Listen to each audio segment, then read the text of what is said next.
आजचा टॉपिक आपला जो आहे की मधुमेह पेशंटमध्ये असलेलं रिस्क फॅक्टर्स जसे की उच्च रक्तदाब आणि उच्च चरबीचं प्रमाण. आता बऱ्याचशा लोकांना असं वाटतंय की म्हणजे मधुमेह रुग्णांना असं वाटतंय की माझं ब्लड प्रेशर कंट्रोल आहे, माझं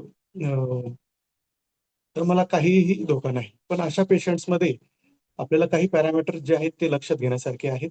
ते म्हणजे रक्तातील चरबीचं प्रमाण आणि ब्लड प्रेशर. तर या ठिकाणी असं आहे की डायबिटीज हा आहे सायलेंट किलर म्हणून काम करतो. त्याच्यामध्ये उच्च रक्तदाब आणि चरबीचं प्रमाण हे वाढलं की पेशंट्स आपल्याला काही धोक्याच्या निशाणीपर्यंत पोहोचताना दिसतात.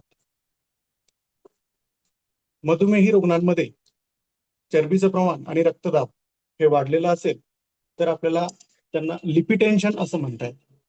लिपिटेन्शन हा एक असा घटक आहे की जो हार्ट अटॅक, किडनीचं फेल्युअर आणि काही दृष्टीदोष अशा पेशंट्समध्ये होऊ शकतो.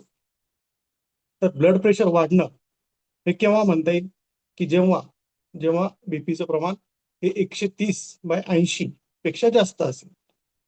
वाढलेला रक्तदाब हा आपल्या रक्तवाहिनीवर परिणाम करतो, हार्टवर परिणाम करतो, किडनीवर परिणाम करतो आणि डोळ्यांवर परिणाम करतो.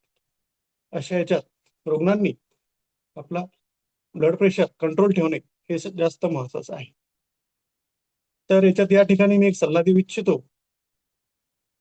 की रुग्णांनी प्रत्येक व्हिजिटमध्ये आपलं ब्लड प्रेशर चेक करून घेणे हे महत्वाचं आहे.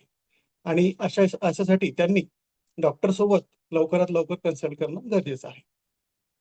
आता कोलेस्ट्रॉल म्हणजे चरबी ही मधुमेही पेशंटमध्ये वाढलेली असेल तर ती एक रिस्क फॅक्टर म्हणून काम करते. आता चरबीमध्ये 2-3 प्रकार आहेत. त्याच्यामध्ये एक जे चांगलं चरबी म्हणून गृहीत धरल्या जाते त्याला एचडीएल म्हणतात. त्याचं प्रमाण जर कमी झालं, जे बॅड कोलेस्ट्रॉल म्हणून म्हटलं जातं, ज्याला ट्रायग्लिसराईड म्हणतात, त्याचं प्रमाण वाढलं तर ते एक धोका म्हणून मानलं जातं. आणि एलडीएल पार्टिकल्स जे आपल्या ब्लड वेसल्समध्ये चिकटतात त्याचं प्रमाण वाढलं तर ते एक धोका म्हणून गृहीत धरलं जातं.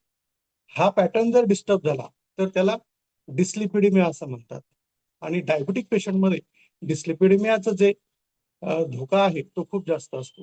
हे डिस्लिपिडिमिया काय करतं, तर डिस्लिपिडिमिया आपल्या रक्तवाहिन्या असतात त्या नॅरो करतं, त्या हार्ड करतं आणि त्या ठिकाणी आपल्याला हृदयविकार आणि पॅरालिसिसचा धोका वाढतो.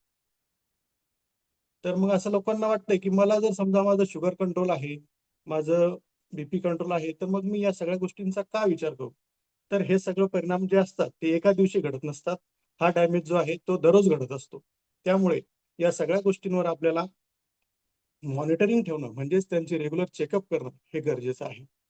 तर आपल्याला चेकअप करण्यासाठी काय करता येईल. चेकअप करण्यासाठी आपल्याला कमीत कमी लिपिड प्रोफाईल म्हणजे चरबीची तपासणी ही कमीत कमी वर्षातून एकदा तरी झाली पाहिजे.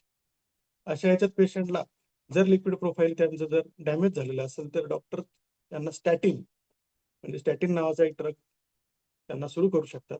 ऍक्च्युली हा जो ड्रग आहे तो त्यांना हृदयविकार, पॅरालिसिस, समोर येणारे हृदयविकाराचा झटका यापासून त्यांना वाचवू शकतो. त्यामुळे ह्या ज्या काही गोष्टी आहेत ह्या गोष्टी आपल्याला लक्षात ठेवणं गरजेचे आहे. यामध्ये पुन्हा आणखीन लाईफस्टाईल लाईफस्टाईल मॉडिफिकेशन मध्ये आपण दररोज कसं जगतो, कशा प्रकारे जगतो, या सगळ्या गोष्टी आपल्याला काही मॉडिफिकेशन केल्यानंतर आपल्याला या डिस्लिपिडिमिया, हायपरटेन्शन आणि मधुमेह ह्या तिन्हींचा जो ट्रायंगल आहे यापासून आपल्याला स्वतःला वाचवता येईल. तर त्यामध्ये सगळ्यात पहिले आहारामध्ये आपल्याला मिठाचं प्रमाण जे आहे ते कमीत कमी 1 चमच्यापेक्षा कमी असलं पाहिजे. म्हणजे आपलं कोणत्याही प्रकारचं मीठ जे आपण सेवनात घेतोय तर त्याच्यापेक्षा ते एक चमचा कधीही कमी असलं पाहिजे. आपण जंक फूड झाले, बेकरी आयटम झाले हे सगळे अवॉइड केले पाहिजे. याच्यामध्ये आपल्याला हिरव्या पालेभाज्यांचं प्रमाण वाढू शकतो, कडधान्यांचं प्रमाण वाढू शकतो. आपण हेल्दी ऑइल मध्ये काही गिनलं जातं की मोहरीचं तेल झालं, सूर्यफुलाचं तेल झालं, शेंगदाण्याचं तेल झालं, हे यांचं सेवन आपण करू शकतो. पण हे सेवन करत असताना हे पण आपण एवढं लक्षात ठेवलं पाहिजे, हे जरी हेल्दी ऑइल असले तरी त्यांचं प्रमाण आपल्या जेवणात कमी असलं पाहिजे, तेही लिमिटच्या बाहेर नको. आणखी गोष्ट काही एक्सरसाइज म्हणजे आपण कमीत कमी दररोज 30 मिनिटं तरी स्वतःसाठी दिले पाहिजे, ज्यामध्ये चालणे, काही सायकलिंग, योगा, स्विमिंग या गोष्टी आपण केल्या पाहिजे, जेणेकरून आपल्या शरीराची ऍक्टिव्हिटी वाढेल. आणि त्याच्यामध्ये असं लक्षात घ्यायचं की आपण दररोज थोडं थोडं केलेलं हे कधी योग्य राहील, आणि नंतर मग हळूहळू आपण आपली ग्रॅज्युअली एक्सरसाइज करायची कॅपॅसिटी वाढवावी. शरीराचं आपलं वजन या गोष्टी ज्या आहेत त्या आपण कंट्रोलमध्ये ठेवल्या पाहिजे. याच्यामध्ये आपण एक गृहीत धरायचं, जर 5 ते 10% जरी आपलं वजन आपण कमी करतोय, तर याच्यामध्ये बीपी, शुगर, चरबीचं लेवलमध्ये खूप मोठ्या प्रमाणात आपल्याला फरक दिसू शकतो. वजन कमी करत असताना एक थोडस गाईडलाईन या ठिकाणी डायबिटीज प्रिव्हेन्शन प्रोग्रामने आपल्याला दिलेली आहे, की ज्याच्यामध्ये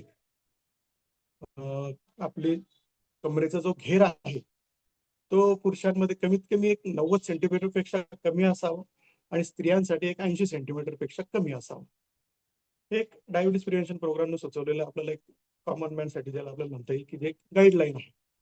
पुन्हा आणखीन काही व्यसनं असतील, स्मोकिंग झालं, ड्रिंकिंग झालं, या गोष्टी आपल्याला अवॉइड करणं आवश्यक आहे, की जे करून आपल्याला डिस्लिपिडेमियामध्ये किंवा ब्लड प्रेशरमध्ये आपल्याला त्या कामाचं ठरेल.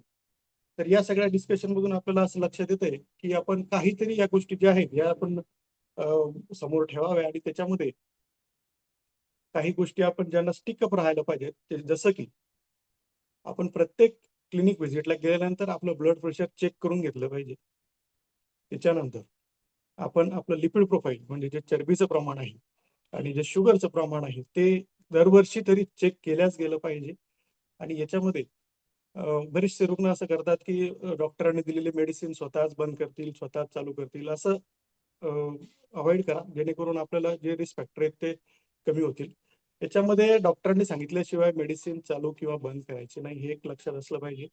याच्यात एकच गोष्ट सांगू इच्छितो, लाईफस्टाईल मध्ये घडवलेलं मॉडिफिकेशन आणि डॉक्टरांनी दिलेली औषधी यापासून आपल्याला मॅक्झिमम प्रोटेक्शन या ठिकाणी आपल्याला भेटू शकतं.